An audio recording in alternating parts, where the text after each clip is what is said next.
నమస్తే, welcome to NH TV special discussion. ఒకప్పుడు అగ్రరాజ్యం అమెరికా మోదీకి, ఇప్పుడు ప్రధానిగా ఉన్నటువంటి మోదీకి వీసా ఇవ్వడానికి నిరాకరించింది. గోద్రా అల్లర్ల తర్వాత నెలకొన్నటువంటి పరిస్థితుల దృష్ట్యా వీసా ఇవ్వడానికి నిరాకరించినటువంటి ఆ దేశం ఈ రోజున రెడ్ కార్పెట్ వెల్కమ్ చెప్పింది, ఘన స్వాగతం పలికింది. ఆ ప్రయారిటీ చూస్తుంటే మనకి ఆశ్చర్యం కలగకమానదు.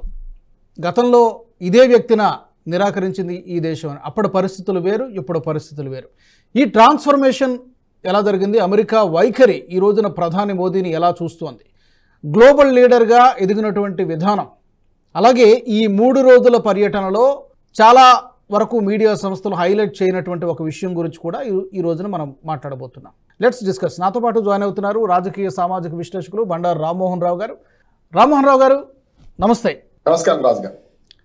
మనకి 2003 ఆ సంవత్సరంలో ఇదే వ్యక్తికి, అప్పట్లో గుజరాత్ ముఖ్యమంత్రిగా ఉన్నటువంటి మోదీ గారికి వీసా ఇవ్వడానికే నిరాకరించినటువంటి దేశం అమెరికా ఈ రోజున రెడ్ కార్పెట్ స్వాగతం పలకడంతో పాటు ఆ ఇచ్చినటువంటి ప్రయారిటీ కానీ, మోదీని కలవడానికి అక్కడున్నటువంటి 2 పార్టీల నేతలు కూడా అధ్యక్ష పోటీలో ఉన్నటువంటి 2 పార్టీల నేతలు, అటు ట్రంప్ కానీ కమలా హ్యారిస్ కానీ చూపినటువంటి ఉత్సాహం కానీ లేకపోతే ఆసక్తి కానీ చూస్తుంటే పరిస్థితి ఎంతలా మారింది?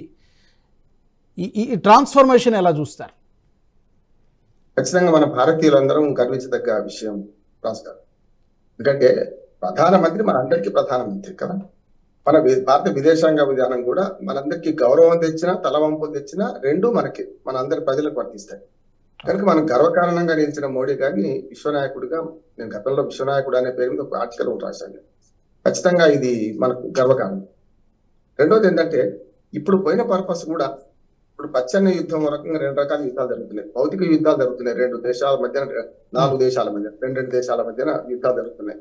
అంటే మనకు పశ్చిమాసియా ఖండంలో అశాంతి ఉన్నది, అట్లానే ఇటు పక్కన మనకు ఉక్రెయిన్ రష్యా యుద్ధం జరుగుతున్నాయి. ఈ రెండింటి నేపథ్యంలో ఇరాన్, ఇరాక్ ఇవన్నీ కూడా ఈ యుద్ధంలోకి వచ్చే అవకాశం ఉండే పరిస్థితి ఉన్నప్పుడు, ఇవాళ ఒక రకంగా చెప్పాలంటే మోడీ గారి 3 రోజుల పర్యటన సఫలమైనట్టే లెక్క. కానీ మన చిరకాల వాంఛ ఇంకా నెరవేర్చలేదు రాజు గారు. ఏమిటంటే, భద్రతా మండలిలో శాశ్వత సభ్యత్వం గురించి మనం ప్రతిసారి మొత్తుకుంటూనే ఉన్నాం. ఇప్పుడు కాదు, గత 20 ఏళ్ల కోరిక. అంటే ప్రపంచంలో అత్యధిక జనాభా గల దేశం ఇప్పుడు వచ్చింది. 2వ జనాభా దేశం గల మొన్నటి దాకుండే అత్యంత పెద్ద ప్రజాస్వామ్య దేశం మనకు. కానీ ఐక్యరాజ్య సమితి భద్రతా మండలిలో మనకు శాశ్వత సభ్యత్వం లేకపోవడం, మాట్లాడితే ప్రతి విషయంలో మిగతా 5 దేశాలు మనకు, అమెరికా, రష్యా, అట్లా మన ఇంగ్లాండ్, మన బ్రిటన్, జపాన్, ఫ్రాన్స్, ఈ 5 దేశాలు ఏవైతే ఉన్నాయో ఎప్పటికప్పుడు వీటో ప్రయోగం చేయడం చూస్తున్నాం, చైనాతో సహా. దాంతో కొన్నిసార్లు మనం చెప్పింది చెల్లుతలేదు. అక్కడ భద్రతా మండలిలో ఉంటే ఇంకా పవర్ఫుల్ గా ఉండేవాళ్ళం అని, అదొక్కటి నెరవేర్తలేదు. చైనా అడ్డుపడుతోంది, ప్రతిసారి చైనా అడ్డుపడుతోంది. కనుక ఇంకా చూసుకుంటే 4 దేశాలు వచ్చిన తర్వాత మళ్ళీ వీటో ప్రయోగిస్తూ చైనా ఎందుకు అడ్డుపడుతుంది అంటే, మన పక్కన ఉన్న పాకిస్తాన్ సపోర్ట్ చేస్తుంది కనుక. మన శత్రు దేశం మన దాయాది పాకిస్తాన్ సపోర్ట్ చేయడం వల్ల వస్తున్న సమస్య. అందుకని నేను ఏమంటున్నానంటే, ఇది ఒక్కటి కాలే కానీ ఇవాళ విశ్వనాయకుడుగా తన ఎదిగిన క్రమంలో ఈ 3 రోజుల పర్యటన విజయవంతమైనట్టు లెక్క. జో బైడెన్ 4 రోజుల ముచ్చట వాళ్ళకి. యాక్చువల్ గా అమెరికా అధ్యక్షుడు 4.5 సంవత్సరాలే అధికారంలో ఉంటారు. అది మాక్సిమం 2వసారి. గతంలో లేకుండే 227 ప్రజాస్వామ్యంలో అమెరికాలో గతంలో వాషింగ్టన్ నుంచి మొదలుపెట్టి 7-8 మంది అధ్యక్షులు 3 సార్లు 4 సార్లు ఎన్నికైన వాళ్ళు ఉన్నారు. కానీ వరుసగా 2 సార్ల కంటే మించి ఎన్నికవడానికి వీల్లేదు. కనుక అట్లాగే జో బైడెన్ కూడా గతంలో ఉపాధ్యక్షుడు ఉండేవారు, మొన్న అధ్యక్షుడు అయ్యింది. కనుక ఈసారి మళ్ళీ పోటీ పడదామంటే ఆ పార్టీ ఒప్పుకోలేదు. సరే, కమలా హారిస్ నియమించింది.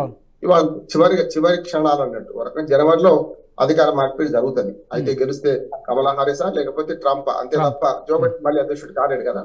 కానీ ఒక స్థితి మార్పైందంటే, స్నేహితుడిగా భావోద్వేగం కూడా చోటు చేసుకుంది. నేను ఇద్దరి ఇంటర్వ్యూ చూశాను, ఇద్దరు కూడా మాట్లాడని చూశాను. వాళ్ళ ట్విట్టర్లో వాళ్ళు టెక్స్ట్ లో ప్రకటించిన అభిప్రాయాలు చూశాను. ఇద్దరు అవుట్ గోయింగ్. ఈవెన్ జపాన్ కూడా అదే అంటున్నారు. జపాన్ లో కూడా సేమ్ పరిస్థితి అంటున్నారు. ఆయన కూడా జపాన్ కూడా అంతే అవుట్ ఇద్దరు ప్రధాన. కానీ నేనేమంటున్నానంటే, అధికారం శాశ్వతము, ప్రభుత్వాలు శాశ్వతము అని భావిస్తే ఇవాళ బైడెన్ తో చర్చలు పోయేవాడితో చర్చలు కాదు, వచ్చే భవిష్యత్తు, అమెరికా భవిష్యత్తులో, మన భారత భవిష్యత్తులో కూడా ఇది ఒక పురోగమనమే అంటున్నాను. ఆ రకంగా జరుగుతుంది. కాబట్టి అయితే ఇప్పుడు చాలా వరకు దేశవ్యాప్తంగా కానీ లేకపోతే అంతర్జాతీయ మీడియాలో కానీ కథనాలు మనం చూస్తున్నాం. ఈ టూర్కు ఉన్నటువంటి ప్రాధాన్యత ఎంత ఇంపార్టెంట్, ఇది జరిగినటువంటి ఒప్పందాలు ఇవన్నీ కూడా మాట్లాడుతున్నారు. పెద్దగా హైలైట్ చేయనటువంటి విషయము పురాతన వస్తువులు అంటే స్మగుల్ చేయడం ద్వారా, ఇక్కడి నుంచి దొంగలించడం ద్వారా అమెరికాకు చేరుకున్నటువంటి సుమారుగా 297 పురాతన వస్తువుల్ని మళ్ళీ భారత్కు అప్పగించడానికి అమెరికా ఒప్పుకుంది. ఇది చాలా పెద్ద విజయం అని చెప్తున్నారు. అంటే గత ప్రభుత్వాలు ఈ పని చేయలేకపోయినాయి. కేవలం ఒకే ఒక వస్తువుని వెనక్కి తీసుకురాగలిగింది గత ప్రభుత్వం. కానీ 297 పురాతన వస్తువుల్ని మనకు తిరిగి అప్పగించడానికి అమెరికా ఒప్పుకోవడాన్ని ఎలా చూస్తారు? ఖచ్చితంగా. అంటే మనకు విజయం అనేది ఒక్కనాటితో రాదు, అంటే దానికి పునాది ఉంటుంది. ఉదాహరణ గతంలో బ్రిటన్తో, మీరు అడిగిన తర్వాత నాకు ఆలోచన వచ్చింది, బ్రిటన్తో కూడా చాలా అంశాలు మనం చాలా పురాతన వస్తువులు తెచ్చుకున్నాం. సేమ్ ఈ మోడీ హయాంలోనే బ్రిటన్ లో మనకు గత అవశేషంగా ఉన్న కోహినూర్ నిర్వచనం నుంచి మొదలు పెడితే చాలా తీసుకురావాల్సి ఉంది. ఇప్పటికే చాలా మన దేశం నుంచి తరలిపోయినా, ఎందుకంటే వలస రాజ్యం కదా వాళ్ళందరూ ఇక్కడ నుంచి తీసుకుపోయారు చాలా. అవి కూడా చాలా వెనక్కి వచ్చిన సందర్భం ఉంది. ఇక్కడ కూడా అంతే. అంతేందుకు ప్రపంచవ్యాప్తంగా కొన్ని దేశాల్లో మనకు స్మగుల్ అన్నట్టు విగ్రహాలు, చాలా విగ్రహాలు, పంచలోహ విగ్రహాలు ఇదివరకు వేరే దేశాలకు పోయిన వాటిని కూడా ఈ ఒక్క అమెరికా, బ్రిటనే కాదు, ఇంకా చాలా ఇండోనేషియా అటువంటి దేశాల నుంచి కూడా మనం తెలుసుకున్న సందర్భం ఉన్నది. ఇది మంచిదే అంటున్నాం. అంటే మన పురాతనమైన ఆస్తి, మనకు భారతదేశంలో ఒక సెంటిమెంట్ ఉంటుంది రాజు గారు, ఏమంటే మన పాత వస్తువులు దాచుకుంటామట. ముఖ్యంగా విగ్రహారాధన చేసే వాళ్ళు అయితే మనం ఈ పురాతనమైన పంచలోహ విగ్రహాలు కానీ, చిన్న వస్తువులు అంటే మంగళహారతులు ఇచ్చే చిన్న పూజా సామాగ్రి కానీ అవన్నీ మనే అనుకుంటాం. మనకు అంతేందుకు తాతల నుంచి వచ్చిన వాటిని మనం పూజా గృహంలో పెట్టుకొని పూజిస్తుంటాం. ఇది అంతే. మన భారతదేశం ఒక పూజా గృహం, భారతదేశం ఒక సంస్కృతి, విభిన్నమైన ఆశలు, మతాలు ఇవన్నీ ఉన్నా కూడా మనదైన సంస్కృతి ఉంది కనుక, ఆసేతు హిమాచలం అంటాం కనుక మనకు ఆ సెంటిమెంట్ కూడా పనికి వచ్చింది అంటున్నారు. 4000 సంవత్సరాల నాటి క్రితం ఓల్డ్ అని చెప్తున్నారు. అందులో చాలా వరకు 4000 సంవత్సరాల క్రితం నాటి వస్తువులు అంట ఇవన్నీ కూడా. ఒక మాట చెప్పుకోవాలంటే, ఇమ్రాన్ ఖాన్ మనకు మాజీ ప్రధానమంత్రి, పాకిస్తాన్ ప్రధానమంత్రి ఒక మంచి మాట అన్నారు. కోవిడ్ సమయంలో, కోవిడ్ తర్వాత కూడా మన భారతీయ విదేశాంగ విధానం కొనసాగింపులో ఏ ప్రధాని కూడా వెనక ముందు చూడలేదు. ఏ ప్రధాని కూడా ఈ కొనసాగింపు చేశారు తప్ప దీన్ని గత ప్రభుత్వం అవలంబించింది కనుక నేను అవలంబించాను అనలేదు అనేది పెద్దది అంటుంది. నెహ్రూ, ఇందిరాగాంధీ శక్తివంతమైన ప్రధాని ప్రస్తావిస్తున్నాడు. అట్లానే మోడీ, ఎందుకంటే వీళ్ళు చాలా కాలం, ఇప్పుడు మోడీ 3వ వాడు ఆ రకంగా చెప్పాలంటే. ఏది ఈ ప్రభుత్వం ఎక్కువ రోజులు ప్రధానమంత్రిగా ఉన్నవాడిని ఎక్కడ చూసుకుంటే. అట్లా చూసుకుంటే మనకు ఇప్పుడు మన్మోహన్ సింగ్ రికార్డు కూడా దాటిపోయారు కదా మోడీ గారు ఇప్పుడు. అందుకని చూసుకుంటే మనకు ఏదైతే ఈ కొనసాగింపు చూసిందా, ఇది మన భారతీయ విదేశాంగ విధానం పట్ల మన భారతీయులందరూ ఆత్మ అంటున్నారు. అంటే ప్రభుత్వాలు నిజంగానే ఎవరైనా దుర్మార్గ ప్రభుత్వం వచ్చి కూడా ఈ విదేశాంగ విధానాన్ని మార్చలేదు అనుకుంటున్నారు. అంటే అంత దృఢంగా మనం సర్వే జన సుఖినో భవంతు అనే దాంతో పోతాం మనం. ఇప్పుడు వాళ్ళ యుద్ధాన్ని వాడి మీద చేద్దాం, వీడి మీద చేద్దాం అనొద్దు. అట్లాంటి చీటికి వాటికి యుద్ధాలు చేస్తే పాకిస్తాన్ తో, చైనాతో రోజు గిల్లికజ్జాలు పెట్టుకోవచ్చు. అంతేందుకు నేను బహిరంగంగా చెప్తున్నాను. ఇప్పుడు మనకు వేరే దేశానికి పోయిన తర్వాత మన దేశ ప్రతిష్టను దిగజారుస్తున్న రాహుల్ గాంధీ ఉన్నారు, చూస్తున్నాం. మనం అది ఏం మాట్లాడుతున్నా చూస్తున్నాం కదా. వేరే దేశాలకు పోయినప్పుడు మనం ఎంత హుందాగా ఉండాలి, మన భారత ప్రభుత్వాన్ని, మోడీ కావచ్చు రేపు ఆయనే కావచ్చు ప్రధానమంత్రి, కానీ ఎంత హుందాగా వ్యవహరించాలి, అంత చిల్లగా వ్యవహరిస్తున్నారు కదా. సేనా అనుకూల విధానాలు వ్యవహరిస్తున్నారు కదా. నేషనల్ హెరాల్డ్ కేసు నుంచి మొదలుకుంటే, ఇది సందర్భం కాకపోయినా చెప్తున్నాను, ఎందుకంటే నేషనల్ హెరాల్డ్ కేసు నుంచి మొదలు పెడితే ఇప్పటిదాకా సేనా పెట్టుబడి, చైనా నుంచి లాలూచేది చూస్తున్నాం మనం. కనుక ఒక ప్రతిపక్ష నాయకుడిగా గౌరవిస్తూనే ఇట్లాంటి పనులు చేయడం వల్ల మనమే కించపరుచుకున్నట్టు కదా అంటున్నాను. ఊరి నుంచి ఇంకో ఊరికి పోతే మా ఊరు గొప్పదని చెప్పుకుంటా పక్క ఊరికి పోతుంది కదా. కానీ మా ఊర్లో అంత వెధవాయలో మన పనికిరాని వాళ్ళు ఉండరు, ప్రజాస్వామ్యమే లేదు అనే మాటలు మాట్లాడుతుంటే తప్పు కదా. ప్రజాస్వామ్యాన్ని అపహాస్యం చేసినట్టే కదా. ప్రజాస్వామ్యం ఉంది కనుకనే నీకు నువ్వు 99 సీట్లు వచ్చినాయి. లేకపోతే ఎందుకు వచ్చాయి? జగన్ నియంతృత్వం ఏముంటే ప్రతిపక్షానికి 99 సీట్లు ఒక్క కాంగ్రెస్ పార్టీకి ఇచ్చేవాళ్ళు కాదు కదా. అర్థం చేసుకోవాలి. అమెరికాకి వెళ్ళి ఆయన పరువు తీసి వచ్చారు, ఇవాళ మోడీ గారిని పరువు నిలబెడుతున్నారు అంటున్నాడు. అంటే ఇక్కడ తేడా పాజిటివ్ గా ఆలోచించింది. మోడీ కూడా అక్కడికి పోయి రాజకీయాలు మాట్లాడవచ్చు, మాట్లాడవచ్చు, కావాలనుకుంటే మాట్లాడవచ్చు. కానీ ఎందుకు మాట్లాడలేదు? ఎందుకంటే హుందాతనం అది. ఇప్పుడు మా రాహుల్ గాంధీ పనికి వాడని పప్పు అని మాట్లాడవచ్చు. దానివల్ల ఏమైతుంది, మన భారతీయులను మనమే కించపరుచుకున్నట్టు ఉంది కదా. కరెక్ట్.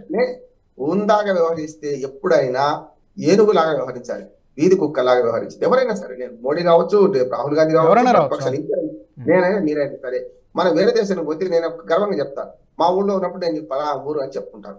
మండలానికి పోతే పలానా ఊరు అంటాను, జిల్లాకు పోతే మా జిల్లా అంటాను, రాష్ట్రానికి పోతే మా జిల్లా అంటాను. ఢిల్లీకి పోయిననుకోండి నేను తెలంగాణ అంటాను నేను కదా, తెలంగాణ రాష్ట్రం గతంలో తెలుగు వాడిని అనేవాడు, లేకుంటే ఆంధ్రప్రదేశ్ రాష్ట్రం అనేవాడిని.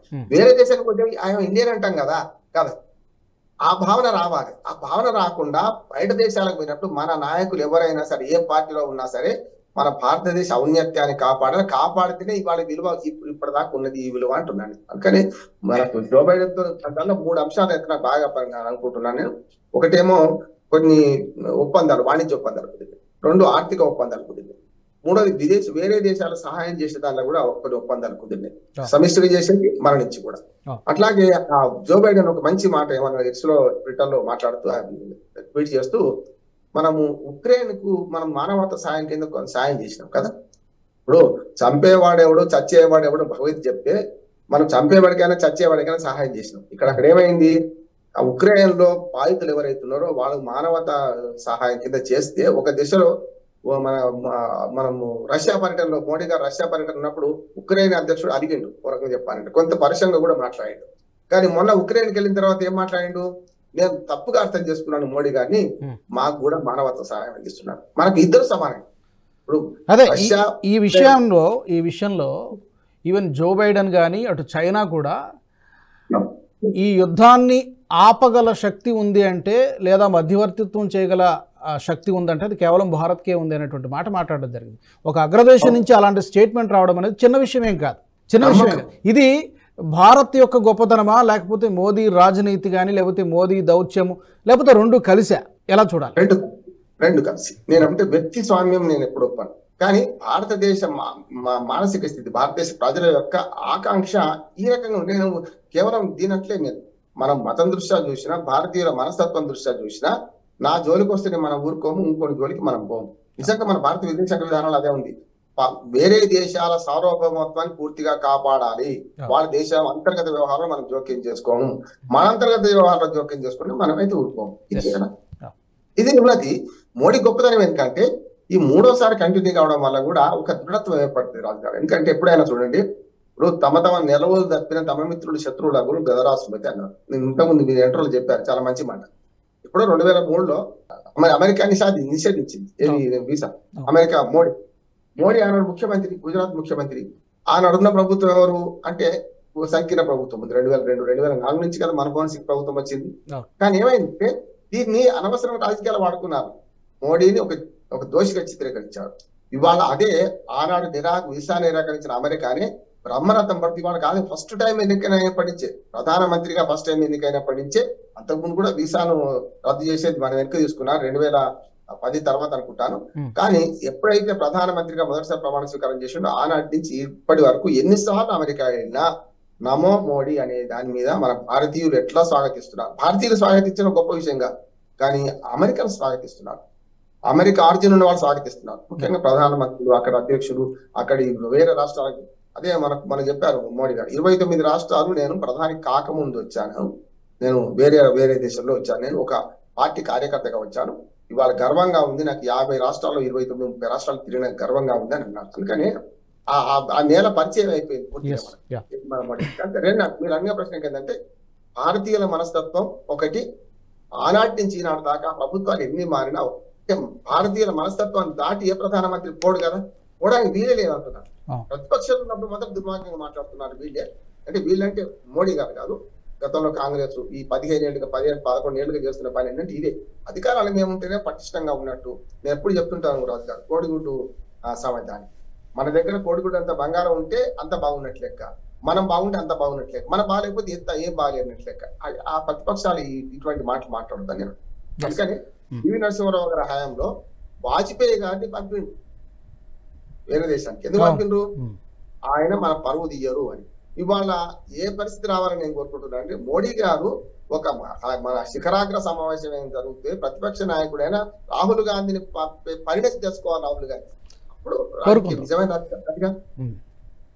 అలాంటి మార్పు రావాలని మనం కోరుకుందాం. Thank you so much Rammohan Rao garu. Thank you so much for joining us. అంతర్జాతీయ వేదికలపై, విశ్వ వేదికలపై భారత్ విశ్వగురువుగా అవతరించడం అనేది ప్రతి భారతీయుడికి ఒక గర్వించదగినటువంటి విషయము, గర్వించదగినటువంటి క్షణము. ఇది భారతదేశం యొక్క గొప్పతనము. అలాగే ఆ భారతదేశం యొక్క గొప్పతనానికి మోదీ యొక్క చతురత, మోదీ యొక్క రాజనీతిజ్ఞత, ఈ దౌత్యం ఇవన్నీ కూడా జోడించబడింది. దీని కారణంగానే ఈ రోజున భారత్ విశ్వగురువుగా అవతరించింది అనడంలో ఏమాత్రం సందేహం లేదు. దీవాల్టి special discussion. Keep watching NH TV. ఈ వీడియో మీకు నచ్చినట్టయితే లైక్ చేయండి, 10 మందికి షేర్ చేయండి. అలాగే కామెంట్ల రూపంలో మీ అభిప్రాయాలను మాతో పంచుకోండి. Nationalist hub group of channels ను సబ్స్క్రైబ్ చేసుకుని తెలుగునాట జాతీయవాద జర్నలిజాన్ని ప్రోత్సహించండి. ఈ వీడియో కింద ఉన్న బెల్ ఐకాన్ పై క్లిక్ చేయడం మర్చిపోవద్దు.